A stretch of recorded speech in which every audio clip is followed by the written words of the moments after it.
In fact, I'm offering to you the worst solution to be done, which is classic lumbar laminectomy. I stopped doing classic laminectomies many years ago, but in selected cases we may need it. We all know the abnormal narrowing of the spinal canal and or neural foramina causing symptomatic compression of neural elements may need treatment. And it is the result of aging, arthritis of the spine, congenital defects, Paget's disease, achondroplasia, tumors, traumatic injury, or herniated disc. Anatomic factors contributing to the lumbar spinal stenosis may be a congenitally short pedicles, facet hypertrophy, disc space narrowing, acute disc herniation, or chronic calcified disc, osteophytes, thickening of the ligamentum flavum, and synovial cyst formation or degenerative spondylolisthesis. It is most common indication as a classic laminectomy for spinal injury over 60 years.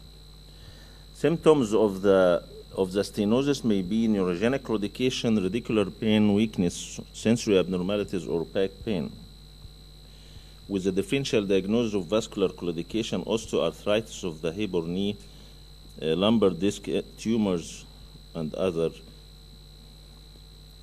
Claudication is a cardinal symptom of stenosis with progressive pain or paresthesias in the back, buttock, thigh, and calves, brought by walking or standing and relieved by sitting or lying down with hip flexion.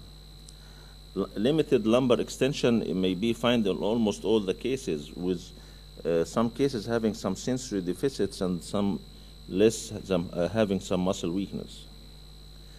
It is the tripod of the disc and the two facet joints working as one unit, and any alteration in one of these joints can lead to damage of the others. Changing the shape of the canal from the normal round or triangular shape into a trefoiled or trefoiled and asymmetric shapes.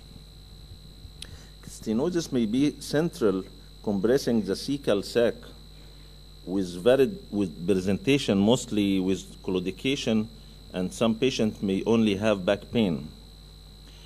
And lateral recessive stenosis, which may be presented with claudication, radicular pain, with rare weakness, and it may be acute or chronic, compressing the exiting nerve root. In foraminal stenosis, root symptoms may be unilateral with no claudication, and which may be also acute or chronic. And the degeneration carries all the cascade of ending into stenosis, compressing the cecal sac either centrally or foraminally. So we need either decompression of the neural elements alone with or without stabilization of the unstable segments. This could be done through what is called posterior lumbar decompression.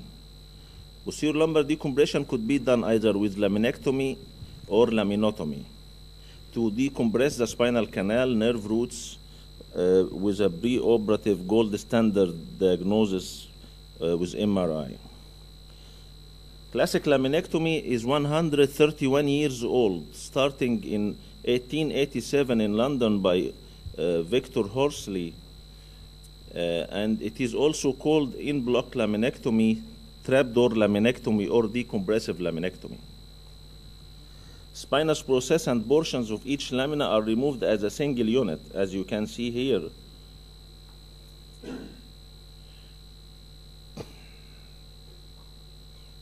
The target is maximum expansion of the spinal canal at the selected segment, creating more space for spinal nerves and cecal sac, and this is particularly useful in congenital stenosis.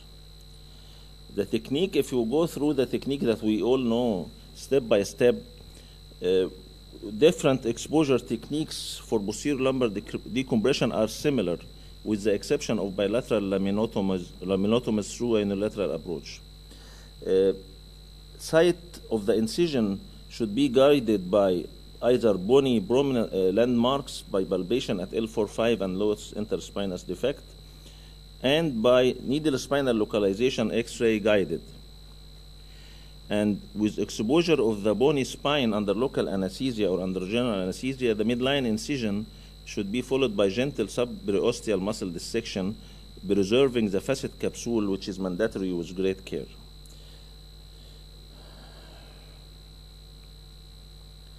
Muscle retraction is done until the level of the bars with different types of self-retaining retractors, and X-ray confirmation of the level is also mandatory. Resection of the supra and interspinous ligaments above and below, and removal of the inferior facet with high-speed drill or diamond burr or osteotome, preserving at least 7 to 8 millimeters of the pars to prevent iatrogenic fracture, and at least 50% of the facet joint laterally. Then we go through thinning of the lamina in a trough-like fashion bilaterally with high-speed burr or lexal ronge, and a curved curette is used to sweep the ligamentum flavum and the other capsular soft tissue from the ventral laminar wall. And the Carrison ronge is placed underneath the thin trough to resect the deep cortical bone of the lamina from below upwards, we complete both the trough laminectomies. The spinous process is grabbed with a clamp and gently teased it away from the underlying ligamentum flavum while sweeping with a curette. Then complete decompression of the spinal canal and lateral recess and the foramina by removing the residual bone, ligamentum, and facet capsule tissue.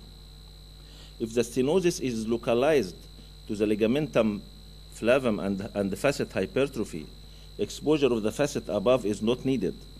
Only portion of the lamina overlying the hypertrophied ligaments require resection, leaving the portion of the lamina above the insertion of the ligament intact.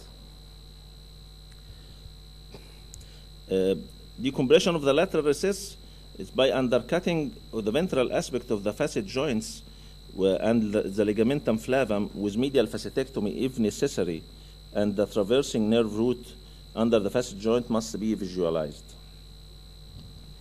Bilateral laminoforaminotomy is first described in 1988 as a modification of the classic laminectomy.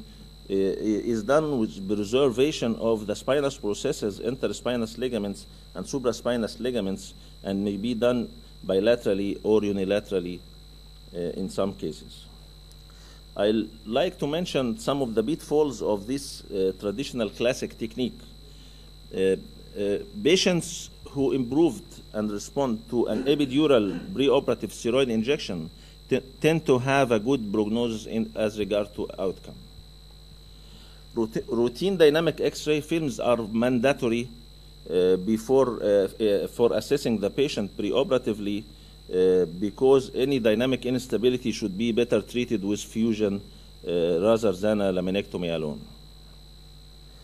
Wrong level surgery or exposure carries the risk of early adjacent level disease and, of course, litigation against the surgeon himself. Subperiosteal muscle separation, staying subperiosteal limits the amount of blood loss and improves visualization. Local bone removed should be saved as a bone graft for the cases in case of conversion to a fusion.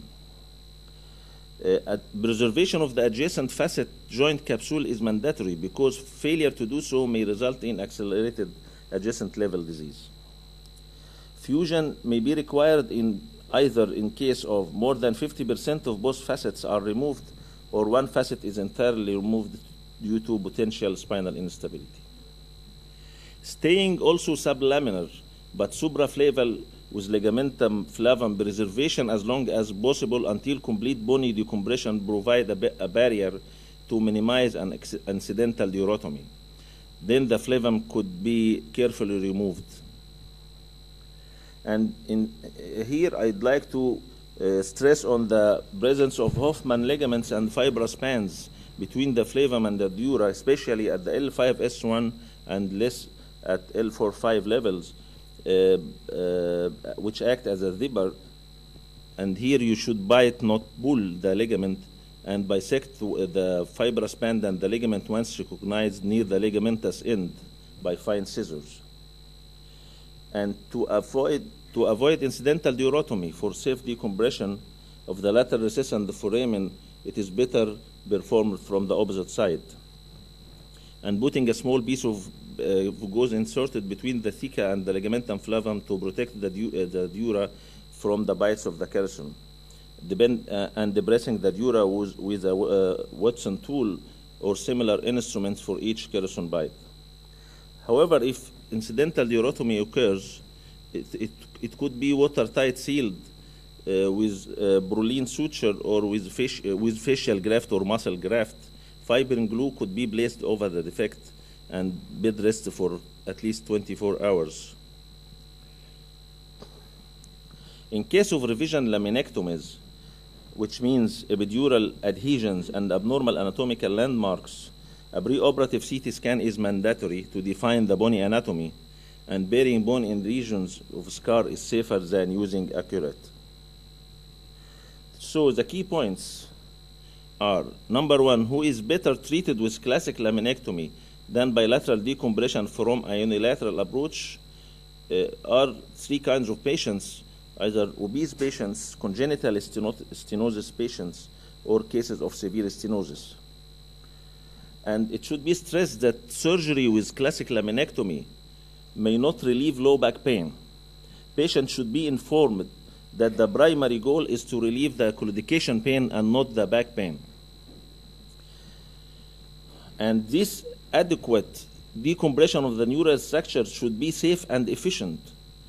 And when a safe plane is not possible, we should leave a shell of ligament or capsule attached better than to have a durotomy. During recovery, the red flags you should take care of include swelling on or near the incision site, drainage, heat or redness at the incision site, difficulty breathing or chest pain, fever, tenderness or swelling in the legs, difficult urination, loss of bowel urination control.